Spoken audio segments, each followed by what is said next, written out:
Tunku Syek Dipasi, seorang ulama besar dan ahli pertanian yang dikabarkan membuat pergairan di Kecamatan Titil, Kemala sampai dengan Kecamatan Pekanbaru, Kabupaten Pidie, sekitaran 6 abad yang lalu. Pergairan itu sampai sekarang tetap merupakan sumber kehidupan masyarakat petani. Masyarakat mengetahui kehebatan Tunku Syek Dipasi dari orang tua mereka melalui cerita atau dongeng yang belum tertulis. Di sini dongeng-dongeng itu diteliti agar dapat dijadikan catatan dalam pembuatan sejarah. Tunku Syek Dipasi telah meninggal dunia kurang lebih 6 abad yang lalu, tetapi semangatnya tetap dipuja dan dihormati di kalangan masyarakat. Makam Tunku Syek Dipasi terletak di Gampong Pasi Ilebe, Kecamatan Kembang Tanjung, Kabupaten Pidie. Setiap hari Senin dan Kamis, makam Tunku Syek Dipasi sering dikunjungi warga, bagi warga yang bernazar atau melepas hajat. Pada umumnya, para peziarah adalah pendatang dari berbagai daerah. Namun selama ini makam sering dikunjungi sebagai destinasi wisata halal. Para pengunjung termasuk dari berbagai kalangan dan komunitas. Tunku Harun, salah seorang mukadim makam, mengatakan bahwa selama ini makam sedang dipugar dikarenakan banyak fasilitas yang kurang memadai untuk melayani pengunjung. Terkadang peziarah setiap harinya hampir ratusan orang. Oleh karena itu, Tunku Harun, sosok lelaki sederhana itu, kerap menghabiskan segenap waktunya di makam, sementara anggaran untuk pembangunan merupakan hasil sedekah jariah dari hamba Allah.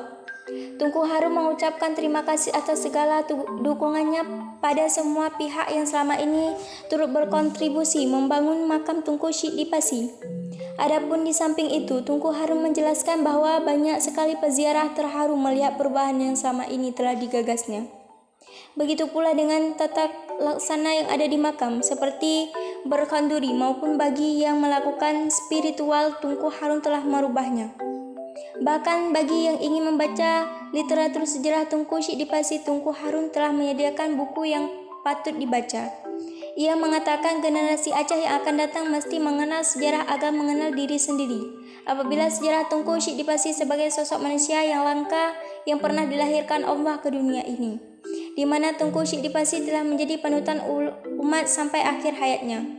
Seperti diketahui, Tunku Syek Dipasi meninggal di Gampong Waido dan dimakamkan di Gampong Pasi Ilebe, sebuah desa yang terletak di bibir pantai. Sebelum meninggal, Tunku Syek Dipasi telah mewasiatkan agar ia dimakamkan di sana, tongkatnya berada, hingga ia pun dikuburkan di sana. Sebagai tokoh termuka di masanya, Tunku Syek Dipasi telah mewariskan berbagai peninggalan pada umat, seperti Sungai Lumbintang, masjid, situs sejarah, benda-benda yang digunakannya, dan tata cara untuk hidup bermasyarakat. Selain itu juga dikenal sebagai seorang sastrawan yang menguasai ilmu tafsir Al-Quran, kaligrafi Arab, serta ilmu pemerintahan. Oleh karena itu, makam Tunku Syek Dipasi mesti dilestarikan agar menjadi tempat inspiratif bagi umat Islam yang ada di Aceh. Peranan Tunku Syek Dipasi dalam masyarakat sekarang dapat dilihat dalam beberapa aspek kehidupan mereka. Beberapa tempat peribadatan yang dibangun oleh Tunku itu menandakan peranan menonjol di bidang keagamaan. Di tiap masjid yang dibangun olehnya sampai sekarang, posisi imam diwariskan secara turun-menurun oleh muridnya. Misalnya, doa khusus yang diucapkan oleh beliau waktu selesai solat tetap diikuti oleh Tunku masjid. Mereka sadar bahwa Tunku Syek Dipasi mengutip dari Al-Quran, tetapi mereka beranggapan bahwa di pertama memperkenalkannya kepada jamaah setempat. Tunku Syek Dipasi juga sumber motivasi karena inisiatif dari pelaksananya sebagai adat istiadat yang sekarang diikuti oleh masyarakat merupakan hasil ketentuan dari Tunku itu. Tunku Syek Waido alias Syek Dipasi sangat dikagumi dan dikeramatkan sebagai ulama waliullah ahli Megok. Seperti disebutkan tadi, nama beliau adalah Abdul Salam bin Tunku Syek Burhanuddin yang lahir di Gingging, Kabupaten Pidie pada 4 abad yang lampau zaman Sultan Iskandar Muda. Semua hasil karya besar Syek di Waido menjadi sumber motivasi masyarakat Kabupaten Pidie pada saat sekarang di bidang edukasi keagamaan serta irigasi pertanian. Bahkan pusara atau makam Syek Waido di Pasi Ilebe dikeramatkan untuk bernazar pada setiap hari Senin dan Kamis seperti yang dijelaskan oleh beliau yang mengurusi pemakaman beliau.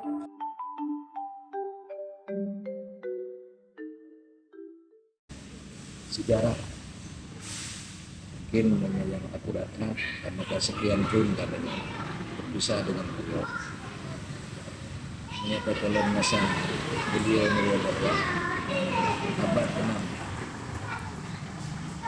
abad ke-16 dengan abad jenuh berdukung berpisah. Lalu dan pulang kembali masa beliau berbuat baik pada sesama, itu pengkajiannya harus diawali dari abad ke-16 ke bawah. Ramlah dengan tanah kata nanti pengkajian ji abad 15 di kehidupan dengan abad ke-11, abad ke-12 dan seterusnya. Jadi laginya cara ada kaji sejarah karena kita nyonyo katrip sehingga mungkin yang akurat yang akurat versi burung bercerita macam-macam menurut keyakinan Bunom. Cuman mungkin menyanyian ke referensi ilmiah sebagai ilmiah gunakan. Cuman menyatakan yang memang nebak oleh beliau nyanyi Mas Saudi tentu di sana sebagaimana yang kembali Rasulullah. Hal lain tujuan mudahnya udip untuk mengabdi diri kepada Sang Khalik pencipta gedanya juga sekalian alam. Maka gedanya urang yang karena ilmu secara akidah dan juga secara ilmiah itu harus dipadukan. Ilmiah akan membuka jalan. Ilmiah bunuh merupakan teori itu akan menunjang mendapatkan jalan yang benar. Jadi mudah-mudahan dengan truk langkah kita genong menjadi rahmat dan sigom alam. Karena kita nyonya orang yang memang selalu diperintahkan Allah berbuat baiklah kepada sesama dan cintailah bagaikan kita mencintai diri sendiri. Jadi kisah beliaunya sangat sederhana dan simpel. Salah sidro oleh Allah yang karena pimpin, yang karena pejalan but yang masa-masa kerajaan ini. Alhamdulillah hasilnya dakalan rakyat tunduk dan patuh taat urung pada Allah, selalu mengingat Allah dengan menjalankan hukum Allah. Tidak ada hukum lain yang bisa mensejahterakan manusia ini tidak kecuali dengan hukum Allah. Karena hukum Allah diawali dengan Rahman dan Rahim.